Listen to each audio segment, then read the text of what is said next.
저와 여러분은 단 한 번밖에 없는 인생을 살고 있습니다.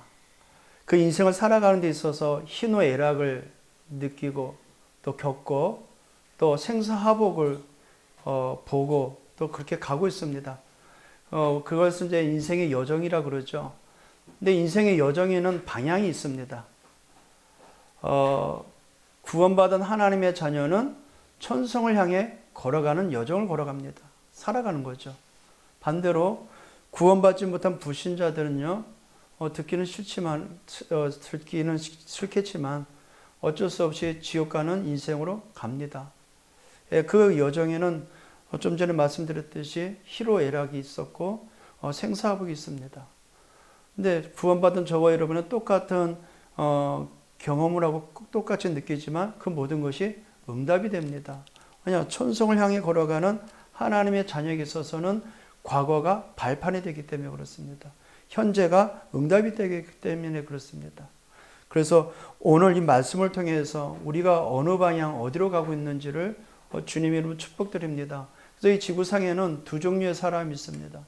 구원받은 하나님의 자녀와 구원받지 못한 마귀의 자녀. 같이 공존하고 살고 있지만 그 여정은 다릅니다. 방향이 다릅니다. 목적이 다릅니다. 저와 여러분은 천성을 향해 걸어가지만 이 땅에서 해야 될 언약의 여정이 있습니다. 언약의 여정이 뭡니까? 우리 주님이 말씀하신 것과 같이 모든 민족, 천하 만민, 땅끝을 향해 걸어가는 237나라 5천 종족의 쓰임받도록 저와 여러분을 부르신 줄 믿습니다. 그래서 우리는 항상 지난주 강단 말씀과 같이 하나님 우리에게 절대 계획을 갖고 있습니다. 그래서 우리는 그 미래를 준비하는 자로서 늘 오늘을 대해야 됩니다. 오늘의 모든 것을 응답으로 받아야 되는 것입니다. 미래를 준비하는 자에 있어서 가장 중요한 게 뭐냐? 영적 상태입니다. 이 영적 상태가 뭐냐면요. 제가 어렸을 때 이제 저한테는 이제 그 할머니 뻘 되시는 분이신데 이제 제사 때나 이제 뭐 어떤 그 대소사 때 보면 항상 오십니다. 이제 같이 이제 식사를 하면 이분이 말이 빨라요. 말이 빠르고 막 무슨 말인지 몰라도 뭐 그냥 속사포예요. 그 말을 한마디를 하는데 막 타타타타 하는데 뭔 소리인지 모르겠어요. 그러면서 항상 식사를 하면서 반찬을 이렇게 이제 이 젓가락 가지고 고르잖아요. 말을 하면서 그 반찬을 다 집어넣어요. 이걸 올렸다가 저걸 올렸다가 이렇게 접했다가 그러면서 결국 다른 거 집어 드시는 거예요. 내가 어렸을 때 저게 산만이구나 그걸 느낄 정도로 말이란 말을 막 하면서 손대로 막 반찬을 못 먹게 이거 빨리 집고 그럼 내가 집을 텐데 그럼 뭐 이렇게 듣고 올려놨다가 탑을 쌌다가 헤쳐놨다가 뭐 이렇게 봤다가 진짜 산만하대요. 영적 상태가 산만하면 어떻게 되겠습니까? 웃긴 거겠죠, 그렇죠? 제가 이제 월요일부터 금요일까지 대안학교 가지 않습니까? 이제 아침에 치유 다락방을 하거든요. 뭐 그 중에 보면 어떤 아이 보면은 그냥 말씀 듣기 전에 꼭 산만해요, 그냥 집중 안 해. 가만히 있질 못해요. 꼭 뭔가를 해야 돼. 그러다가 이제 메시지 시작하려면 희한하죠. 영적 상태가 참 중요한 것 같습니다. 근데 로마서 8장 13절에 보니까요. 너희가 육신으로 살면 반드시 죽을 것이로되 영으로서 몸의 행실을 죽이면 살리니 그래요. 우리의 영적 상태를 위해서는 육신의 여러 가지 사소한 것들을 제어할 수 있어야 됩니다. 그 무슨 말씀이냐? 집중할 수 있는 상태가 됩니다. 집중할 수 있는 그 상태가 돼야만이 하나님의 언약의 여정을 걸어갈 수 있어요. 산만한데 그게 걸어갈 수 있겠습니까? 그렇죠? 우리가 영적 서밋이 되면은요, 우리를 통해서 하나님은 반드시 언약을 성취해 나가십니다. 그래서 언약의 여정의 가장 중요한 키가 뭐다? 우리의 영적 상태다. 그래서 우리가 이것을 지속할 수 있는 영적인 힘을 길러라 그랬습니다. 영적인 힘. 영적인 힘은 하나님의 말씀, 그리스도의 복음으로만 가능한 것입니다. 그래서 우리가 날마다 묵상운동 하라 그랬습니다. 묵상운동. 묵상이 참 중요합니다. 되새김질하는 것이죠. 읊조리는 것이죠. 곱씹는 것입니다. 뭐를요? 하나님의 말씀을. 골로새서 1장 13절 말씀에 뭐라고 그랬냐면요. 그리스도의 말씀이 너희 속에 풍성히 거하며 그랬습니다. 그러면 그리스도의 말씀이 우리 안에 풍성히 거하려면 어떻게 해야 돼요? 되새김질해야 돼요. 받은 말씀을 현장에서, 나의 가정에서, 내 직장에서, 내 사업터에서 곱씹는 것입니다. 여호수아서 1장 8절에 이렇게 말씀하고 있습니다. 이 율법을 내 입에서 떠나지 말게 하며 주야로 그것을 묵상하여 그 안에 기록된 대로 다 지켜 행하라. 그리하면 내 길이 평탄하게 될 것이며 내가 형통하리로다. 그것을 묵상하여 그 안에 기록된 대로 다 지켜 행하라. 묵상하라는 거예요. 묵상. 선포된 말씀을 가지고 다시 되새김질하면서 묵상하는 것입니다.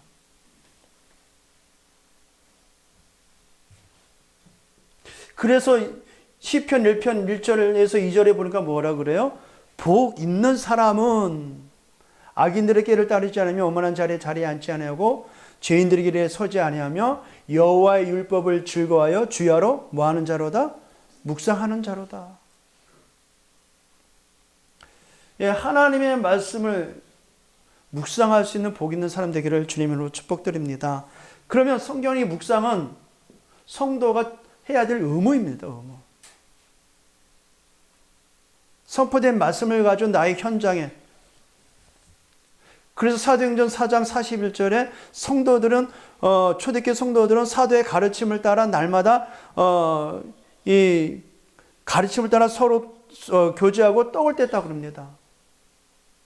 그러면 그 말씀을 가지고 되새김질하면서 그 가르침을 따라 현장에 가지고 와서 동일하게 응답을 누린 것입니다. 왜 우리가 묵상을 해야 되냐면요, 우리의 영혼의 양식이 하나님의 말씀이기 때문에 그렇습니다. 그리고 야고보서 1장 21절 말씀과 같이 우리 마음에 심겨진 말씀이라 그랬어요. 그건 뭡니까? 마음속에 뿌리 내리면서 심겨진 말씀이기 때문에, 말씀이 심겨졌기 때문에 뿌리가 내리도록 묵상을 하는 것입니다. 우리의 전 인격이 치유되어지고 하나님의 본래의 기능을 회복하기 위해서 묵상을 해야 되는 것입니다. 예, 이 응답을 누린 자가 말씀의 흐름, 언약의 흐름을 탈 수 있고 그 흐름 속에 주역이 될 수 있는 것입니다. 자, 그렇다면 우리가 지금 언약의 여정 속에, 그 흐름을 가는 여정 속에 오늘 이 중요한 하나님의 말씀을 대하고 있는 것입니다. 그러면 이 말씀을, 오늘 또 받은 말씀을 가지고 일주일 동안 우리의 삶의 현장에 뭐 하는 겁니까? 읊조리고 되새김질하며 곱씹고 내 것을 만드는 거예요. 하나님의 말씀이 내 속에 적용되도록. 그래야 되겠죠. 말씀이 나에게 사실화 되어지도록.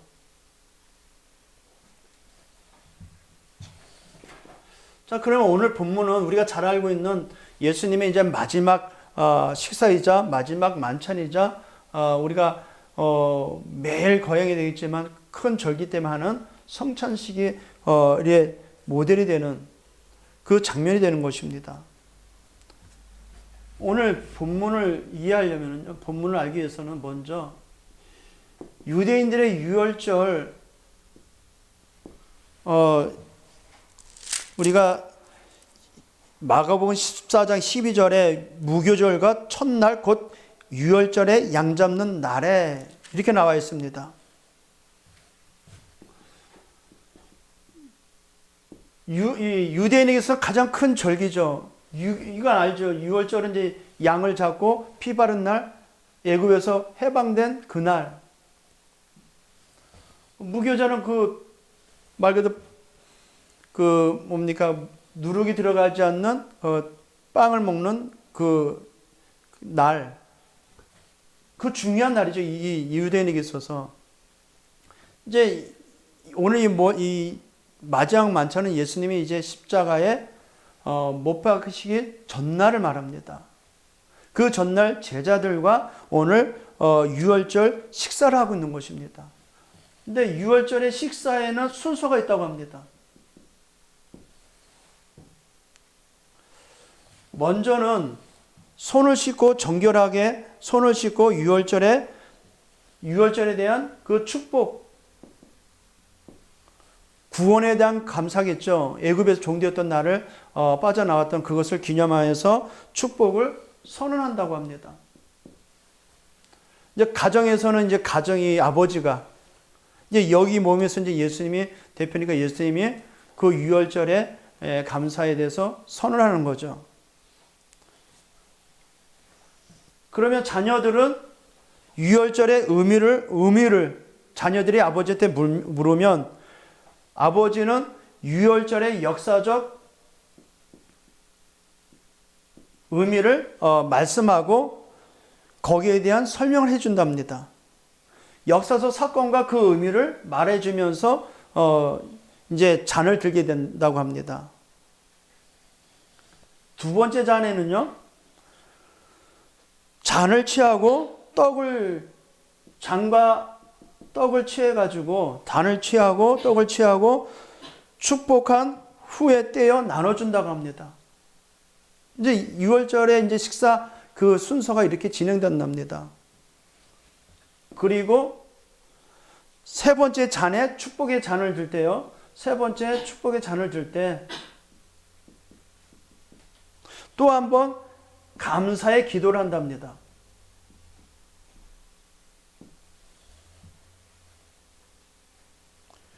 그리고 나서 시편 115편에서 118편의 내용을 가지고 성경을 부른답니다. 성경은 이제 노래겠죠. 이들에게 있어서는. 아니면 그것을 낭독한다든지. 그리고 마지막으로 네 번째 잔을 마심으로 유월절에 그 모든 순서는 마친다고 합니다. 자, 이 순서에 의해서 오늘 예수님이 오늘 축복하시고 떡을 떼어 나눠주시고 잔을 들어 마지막 말씀을 하신 것입니다. 이 순서가 보이니까 오늘 이 예수님의 이 유월절 만찬, 이 이제 최후의 만찬을 우리가 어떤 그림인지 이제 그려지겠죠. 신은 유월절의 의미는 예수 그리스도거든요. 그렇죠? 유월절의 모든 식사 순서도 결국은 애굽의 종되던 이스라엘 백성을 이끌어나게 하신 하나님의 구원의 감사와 유월절의 어린 양의 피가 되신 예수 그리스도를 의미한 것입니다. 그러면 그 순서에 나오는 떡과 잔은 누굴 말하고자 한 것이겠까요? 예수 그리스도를 말하고자 하는 것이었습니다. 그 의미가 오늘 성경에 나와 있습니다. 성찬의 의미를 통해서 우리가 확인해 보겠습니다. 요한복음 6장입니다. 요한복음 6장 52절에서 59절 우리 한번 찾아 읽어보겠습니다. 책갈피를 해놓고 요한복음 6장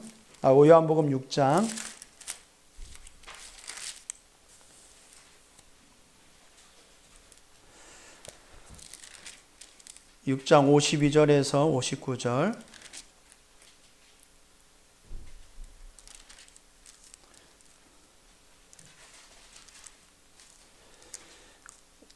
그러므로 유대인들이 서로 다투어 이르되 이 사람이 어찌 능히 자기 살을 우리에게 주어 먹게 하겠느냐. 근데 53절에 말씀하시죠. 예수께서 이르시되 내가 진실로 진실로 너에게 이르노니 인자의 살을 먹지 아니하고 인자의 피를 마시지 아니하면 너희 속에 생명이 없느니라. 자, 그러면 예수께서 그 나눠준 그 떡과 잔은 결국 그리스도의 본인 당신을 말씀하고 있는 것입니다. 그래서 유월절에 식사의 의미의 떡과 잔을 나누는 의미는 예수 그리스도의 복음을 말하고자 하는 것입니다. 근데 유대인들이 복음을 이해되지 못하니까 어떻게 돼요? 형식적이 되어버리는 것입니다. 54절입니다. 내 살을 먹고 내 피를 마시는 자는 영생을 가졌고 마지막 날에 내가 그를 다시 살리리니.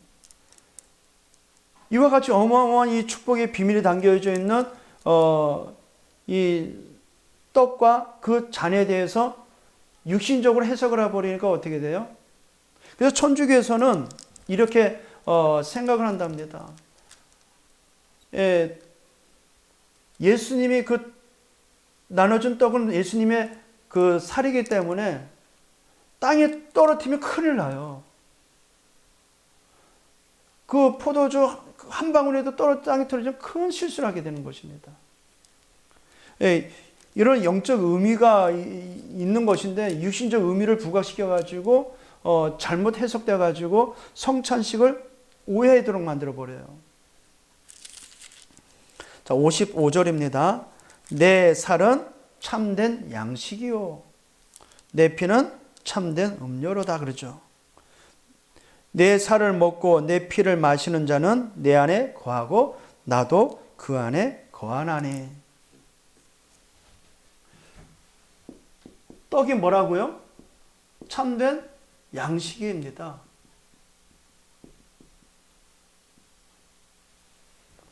사람이 떡으로만 살 것이 아니요 뭘로 산다 그래요? 하나님의 입에서 여호와의 입에서 나오는 말씀을 사는 것입니다. 예수님이 오늘 말씀하시잖아요. 떡을 떼어주면서 받아 먹으라 그럽니다. 받으라 이것은 내 몸이니라. 예수님의 몸. 영원한 존재이신 영원하신 그 하나님이신 그 예수께서 우리에게 자기 몸을 주셨어요. 누굴 위해서? 우리를 위해서. 이제 십자가에 죽으러 가지만 영원히 너희와 함께 하겠다는 약속인 것입니다. 누가복음 22장 19절에 너희를 위하여 내준 몸이다 그래요. 결국 우리를 위해 희생이 되신 예수 그리스도. 왜 우리를 위해입니까? 우리는 하나님을 떠나 창세 3장의 그 결과 속에 영원히 지옥 갈 수밖에 없는 멸망 상태에 있는 자들입니다. 우리를 살리시려고 우리의 생명의 떡으로 생명의 떡이신 생명의 양식으로 우리에게 오신 것이고 우리 안에 지금 함께 하십니다. 마태복음 26장 26절에 받아 먹으라 그럽니다. 받아 먹으라. 그거 뭡니까? 구원의 은혜에 참여케 하시려고. 그러니까 초대교회는 모이면 모일 때마다 성찬 예식이 있었던 것입니다.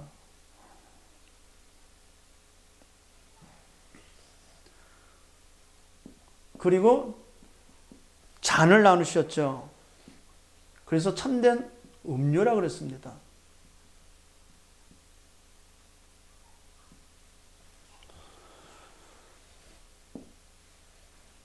마태복음 26장 28절에 이제 예수님의 잔을 나눠주면서 하신 말씀입니다. 이것은 제사함을 얻게 하려고 나옵니다.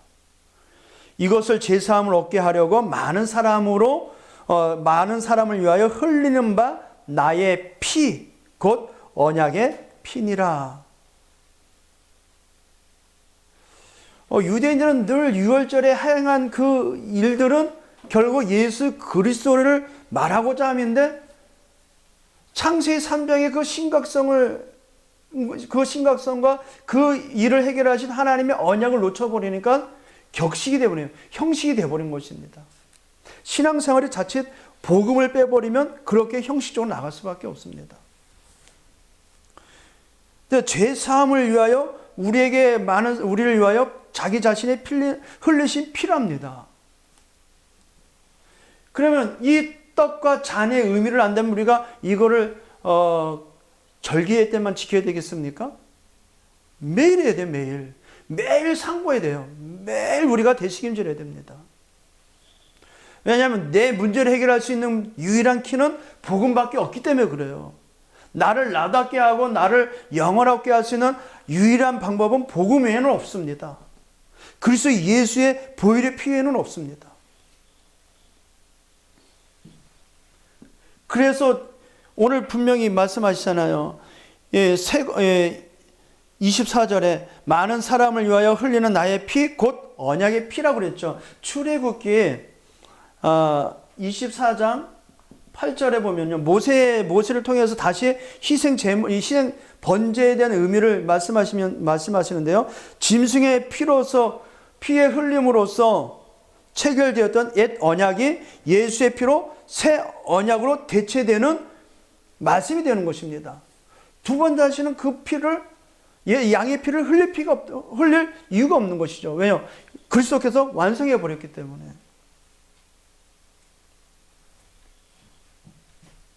히브리서 9장 25절에서 26절 읽어보겠습니다. 히브리서 9장입니다.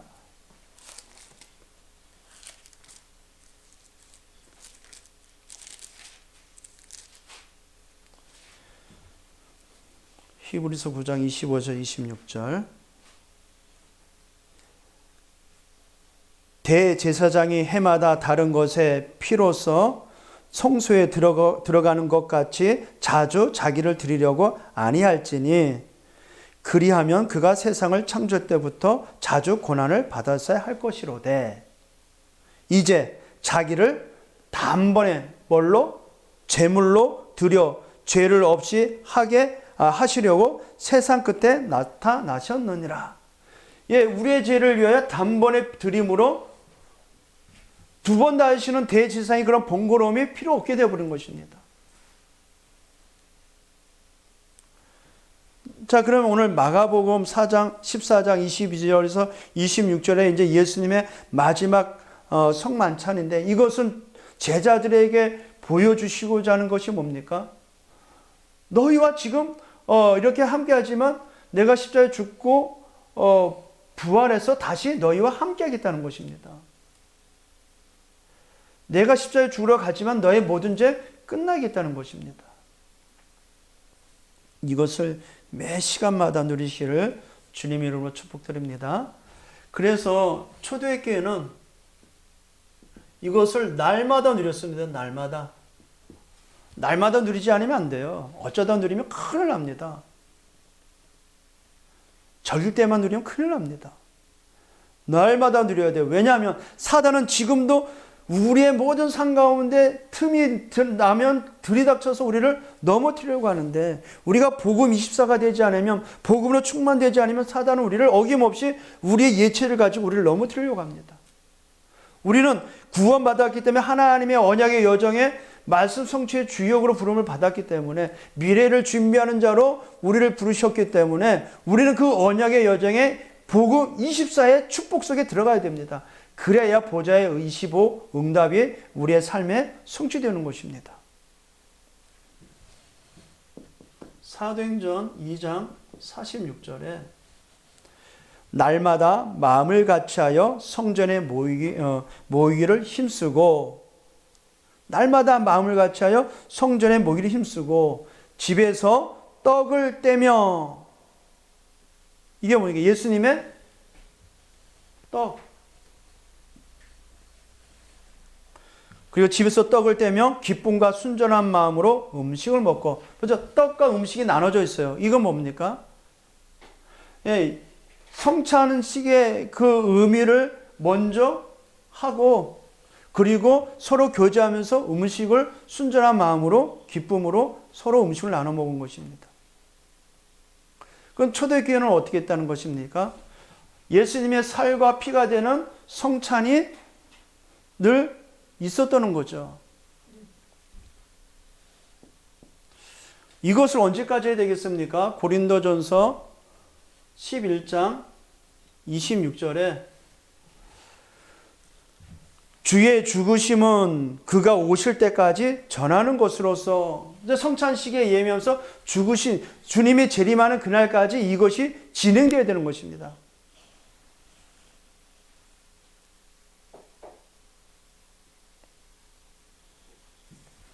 그래서 우리는 날마다 언제까지요? 재림하는 그날까지 뭘 누려야 돼요? 떡과 잔의 의미가 되는 그리스도의 복음을 누려야 되는 것입니다.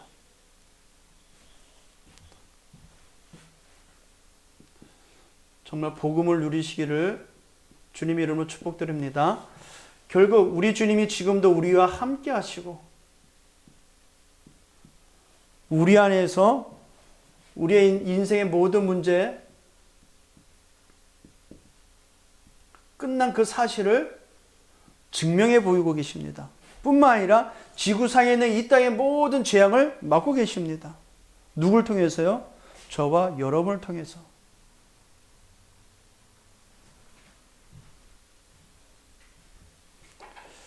그래서 좀 전에 서론에 말씀드렸듯이 묵상을 통해서 나의 영적 상태가 하늘 보좌의 축복이 사실적으로 나에게 이루어지고 그 묵상을 통해서 안테나의 역할을 감당함으로 현장에 저주 세력이 무너지도록 파수망대 역할을 감당하는 우리 모두가 되기를 주님으로 축복드립니다. 24 복음 안에서 오늘 제자들에게 본인 당신의 살과 피를 말씀하시면서 우리에게 각인시켜 주셨던 것 같이 우리가 이 사실을 토대로 해서 우리의 현장에 24의 축복을 누리시기를 주님으로 축복드립니다. 자, 그러면 이 상태가 되면 우리의 모든 것에 영향을 받지 않는 모든 것에 상관이 없게 됩니다. 영향을 안 받게 됩니다. 모든 것에. 그리고 일어나는 모든 상황들이 있습니다.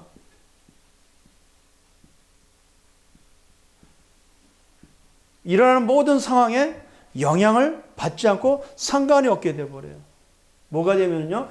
복음이 누림이 되고 복음이 사실적으로 읊조리고 우리가 되새김질하며 곱씹고 그것이 나에게 적용되도록 사실화된다면 모든 것에 영향받지 않는 상관이 없는 자가 되고요. 모든 일에 일어나는 모든 상황에 상관이 없는 자가 됩니다. 그리고 모든 미래에 대한 두려움이 없게 되는 모든 미래에 대한 걱정이 없게 되죠.